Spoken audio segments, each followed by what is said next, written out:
Hi everyone, my name is Wanyoma, the Gentle Dove.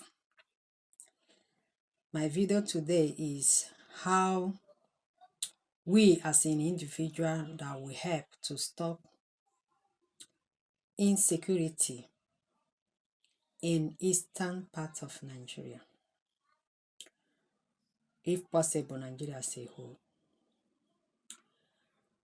Today, I've been thinking for over 1 month.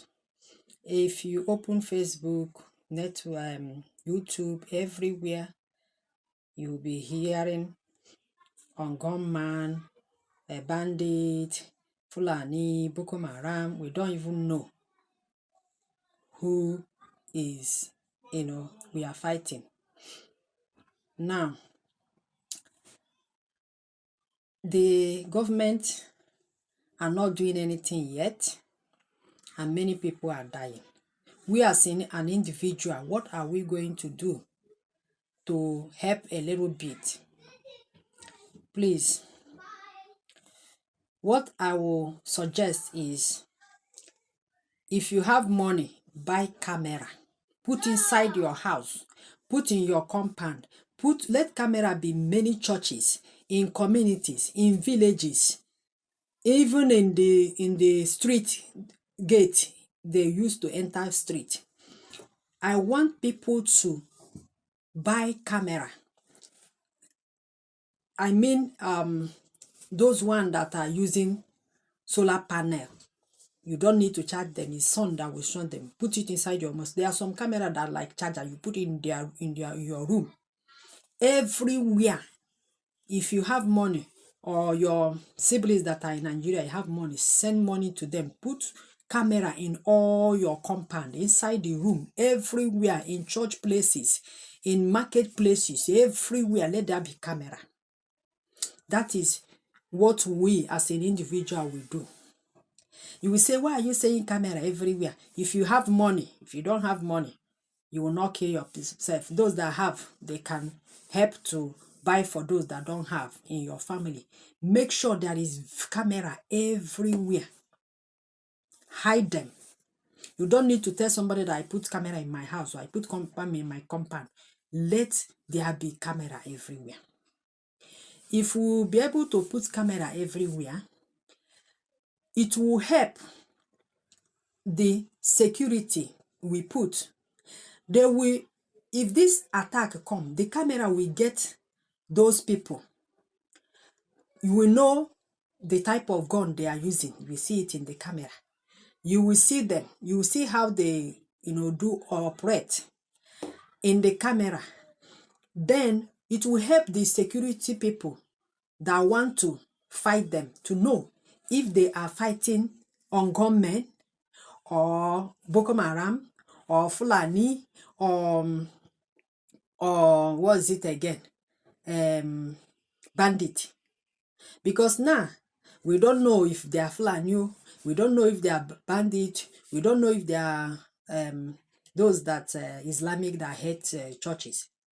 But with camera, when they come to attack, camera will see everything very well. With that camera, we will see how they operate. We will see how many, many people, how many enter inside, how many is outside. With camera, you can be, immediately something happen, camera will get a full this thing. You are not there, but camera is there, getting them. You'll be sending it.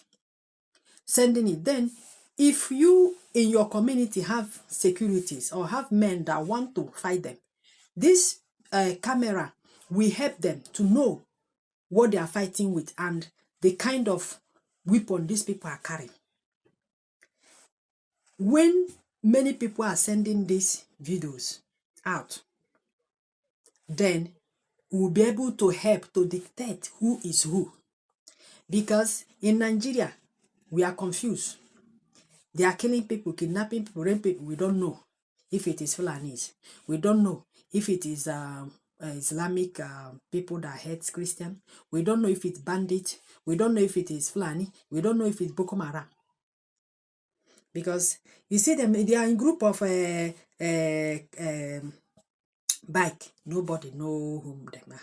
But when we start mounting cameras everywhere, hidden cameras, Camera that have solar panel inside your room, inside churches, in church community, street, everywhere there is camera. Camera with catch everything. Because if you're individual near videoing them, they might kill you. But when you mount cameras, don't tell your neighbor, don't tell anybody that you should put cover. Your mother or your father or your family member that are in Nigeria, you can help them if they don't have money. Buy camera, hide everywhere. From here, you'll be seeing it. As far as you mount it with your phone, anywhere you'll be seeing it. If anything happened, that is the evidence will show how it happened, how people come in. Then they will know whom they are targeting. If it is Fulani, from that camera you might know. If it is bandit, if it is Boko Haram, because Nigeria is like confused. They don't know really who are these people. But governments have not doing anything yet. We as an individual, in our little way, we have to protect ourselves because we are the ones that are killing. These are our daughters and they are raping. We don't know. So ihe m chọrọ ikwu ihe a n'Igbo maka ndị Igbo ndị bi na South East. Nke akwa nke a na-ekwu n'ọnụ ihe a karịala. But ọ wee egwu uche. Otu a nọ. Isikwa na ha sị amata na iti kamera agbagwo. Ana abịa anasịrị ya too much. Enwere kamera ndị wo etihe ga ama na ha ti kamera iche na ọ chaja phone ọ kamera ka ọ gị iche na ọ tracking ị na-eti ya mana moto gị ebe ọ na ihe mere ya na capture ha ị nọkwara onwe gị na Lagos ị ga-ahụ ihe na-eme na ụlọ gị nọ na village or anywhere. Churches ewere kamera ti ebe niile. Ewere kamera ti na community town hall everywhere, even in school. Ewere kamera teacher na school gate ebe niile in this eastern part, so that this camera ga-enyere anyị aka anyị mara ndị a na ndị ọwụ na-enye nsogbu, because ha bịa mee ihe a nwe ihe na ọ na-akọrọ ọnụ. But eticha kamera ebe ọwụ na ha bata n'ụlọ mmadụ kamera ahụ na ha bata na church kamera ahụ ha bata na anywhere na town or village ma entrance ha ji abata na village or street ebe ahụ door abata eti kamera. You will see them. Then amara ndị a na-aya mara ma ọwụ ndị Fulani, mara ma ọwụ ndị bandit, mara ma ọwụ ndị Boko Haram, mara ma ọwụ ndị Islamic language ndị si ha like Christian na-egbusha. Amarakwanụ ọwụ ndị kidnappers, amara ndị nke ọwụ. Because now government is not doing anything. Individual ele ihe a na-eme ndị mmadụ na-akpọkọ security each community a na-achọ security ọ dịkwa mma. But ndị security a kwesịrị na-anwe ama otu ndị a si eme operate, mara weapon ha ji, mara otu ha si eme ọwụ, mara ndị na-eme gị attack, mara otu then you know how to attack them. Anaghị agba aka ejide ihe na-ata arụ. But little way nwere ike help ha. Iwuru onye nọ na US or London or anywhere is inye aka ndị na-aga azụtari kamera eti kamera this solar panel camera na the whole community village abịaghị na-asị ya onye nwere eti n'ime ụlọ ezu onye gị agwa dị mmadụ na itiri kamera everywhere, marketplace, school, churches a na-eti kamera everywhere. Mana ụzọ esi abata na street kamera ma ọ na town village ụzọ esi abata ma ndị nke chewere anya n'ime ọhịa eticha kamera everywhere. Nna ọ kamera ahụ ga-enyere anyị aka anyị mara ihe na-eme ma n'abalị ma n'ehihie, mara otu gburugburu anyị aha dị, mara otu anyị si achụ ndị ahụ na-achụ anyị. Because now government is not helping yet. Ọ mgbe a nwụchara mgbe ha ga-help, but anyị nwawo individual anyị ga-achọ otu anyị ga-esi mee gịnị helpkwa n'onwe anyị before ha agbuchia ihe niile bịa amanụ m but ihe awụ ihe m si ka m suggest ya because egele m ihe niile a na-esi gọọmenti enwe ihe a na-eme. But we as individual community a na-atry chekwa ogige anyị, chekwa our territory.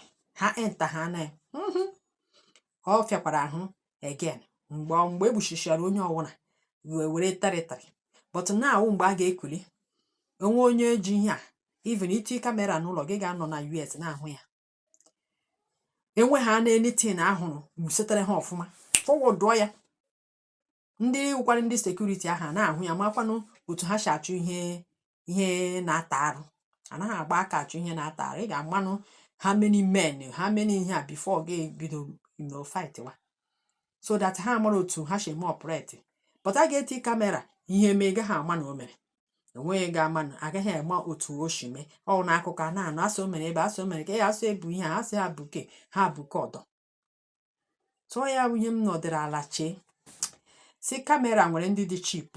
Dị solar panel camera nwere ndị dị cheap, and na eastern part of Nigeria, especially n'ala Igbo aya, ekwesịrị inwe na room ụlọ niile n'ebe aha ekwesịrị iticha kamera. Tii ya kamera ga na-esete ihe niile, mana ehihie ma n'abalị, ma n'ime ụlọ gị, ma na ihu compound gị, ma ebe niile, ma ọ na-iji ego. Ndị street niile eti kamera na street. Ọ nke ha sị eti kamera ha agbagwo gị. Tii kamera ebe niile, onye ọbụla eke nkwụcha, mana chọọchị mana skuul, ebe niile. Ọkwa ya ihe ga-ehepụ amara otu ndị a chịrị operate, mara ma ha ruru nso. Ha nwere ike ha nọ n'azụ ụlọ gị gaghị ahụ ya, but kamera nwere ike ịhụ ya. Ọ ya wụ ihe nsị ka m kwuo, because ihe niile ndị mmadụ na-afọwọdụ, enwebụ onye na-ekwele solution anyị ga-eji nyere onwe anyị aka. Since gọọmenti na-anaghị achọ, gọọmenti have not done anything yet. Ele otu anyị nwawu individual ga-esi enyere onwe anyị aka. Ọ dị mma kwa ọkwa na iji visa ịgbafụta for gawa any country dị mma. Ndị na-ejikwanụ visa, ndị na-ahụkwa na ego ha ji ri nne, ndị na-enwekwanụ visa, inweta visa ọ dị izi. Kwa onye nwere ego ga-enweta visa. So kwa mmadụ niile gbapụchi ebe ha niile ha wegharị. So the thing na suggest ewu ihu na iji ego ebe ọwụna ịnọ, send their money, tie gwa ụmụnne gị tii kamera na compound ụnụ, tii kamera na room ụnụ, ekwe ndị nebe ụnụ nwere ike inyere aka enye eticha street niile na ala Igbo. So enwezi ụmụ okorobịa ma ndị security chọrọ fight sị ka ha chewe nche community ọbụla, that kamera ga-enyere ha aka. Enwe ebe ndị a mere ihe, kamera site ha mara ndị a na-aya, mara ndị awụ dị enemy, mara ndị ọ na-egbu mmadụ, mara ndị a na-achọ. Maka ihe na-arụ na anyị na-anụ n'ịntanetị dị ya abịa. Ụfọdụ sọ ndị Fulani sọwụ ha, asọwụ ndị Muslim, anọkụta asọ ndị bandit, anọkụta asọwụ gọọmenti, anọkụta asọwụ Boko Haram. Anyị ama ha ndị ọwụ na-abịa na but kamera ga-ehepụ gị inweta na kamera send ya ndị ma ihe eji ama ndị gọọmenti with uniform ha ma everything na kamera. Asị yes ọwụ ndị a. Ndị makwara ihe eji ama Boko Haram ga-ahụ da kamera, ọnwa ebe ha mere attack kamera ya, kamera setara ihe niile ọfụma, ga-ahụ ya sị yes ihe awụ ihe eji ama ndị Boko Haram. So ihe anyị ga-eme as individual ihepụkwa onwe anyị wụ this kamera. Ijiri ego tii ya, agwala mmadụ na itiri kamera n'ụlọ gị, na compound gị, ma ọ na street, ma ọ na chọọchị. Onye chọọchị kwesịrị mmadụ kamera ebe niile, na chọọchị, na skuul ebe ụmụ anyị na-aga skuul, mmadụcha kamera everywhere, so that ihe ọwụna mere na kamera will capture it. Then ndị chọkwanụ inye aka bụ ndị security, ya na-enyekwere ha aka, ha nwee ike ime otu ha si alụ ọgụ a, wee chee ogige ha, wee chee community ha. Ọ ya ihe nsị ka m suggest ya, because everybody na-eti government is not doing anything yet. You have been calling them for how many years? Government, they are not doing anything. They are killing our daughters and sons and our loved ones. And I say government. Ndị security sikwana ka ha nye aka agbawushi ha, because ha ma ha ndị ha na ha fight ga with, they can't track them. But ndị ma ticha kamera ọ ga-enye aka. Enwe ha n'ebe nwuru the leak in the government apọchu ha before ha abịa were ebe niile, before ha agbagojuo ebe niile okirikiri. Ọ ya ihe nsị ka m suggest ya, because ihe na-eme na Nigeria na ala Igbo ndị anyị na-ama ha ndị ọwụ abịa na sọ ndị kidnappers anyị ama ha ma ndị anọkịta sọwụ ndị Fulani enweghị onye dị sure but eti kamera will be showing it na-ama ndị na-aga njem a every time egbuchi ndị mmadụ alala ndị mmadụ n'ihi kamera ga-ejidere ha jide moto ha ji senia mgbe maka otu kamera sheme ọwụ mmadụ ma asọ ọ na-atụ ụjọ ịgba ya egbe enwe ebe ha gara ma operate kamera nọ n'ebe a ha agaghị ama nọ kamera ewudochi ese ha otu a setecha ha ọfụma ahụkwarala ngwereji ha na-asụ nwee ihe ha na-ege anyị marakwanụ ndị ọwụ mara ma ọwụ ndị kidnapper mara ma ọwụ ndị Boko Haram mara ma ndị Fulani mara ma ọwụ ndị bandit mara ma ọwụ ndị Muslim na-egbuchi ndị mmadụ Christian anyị marakwanụ nke ọwụ because amaghị ma ndị na-akpọ isi n'ala a na-agbakọ ihe niile ụfọdụ sọ ndị politicians na-ese ndị anyị ama ha but with camera anyị ga-ama ma ọwụ ndị agha bịara abịa ọkwa na enwere ụmụnne anyị ndị nọ n'iso na ha kamera ahụkwana ha anyị marasị enwere ụmụnne anyị ndị so ha were emede ihe a ọ ya ihe nsị ka m kwuo ele otu anyị nwa wuo individual shi enyere onwe anyị aka since government is not doing anything yet ele otu anyị shi enyere onwe anyị aka echekwa community anyị and as a family inyekwa aka ọ ya ihe nsị ka m bịa kwuo thank you chi udo dịrị unu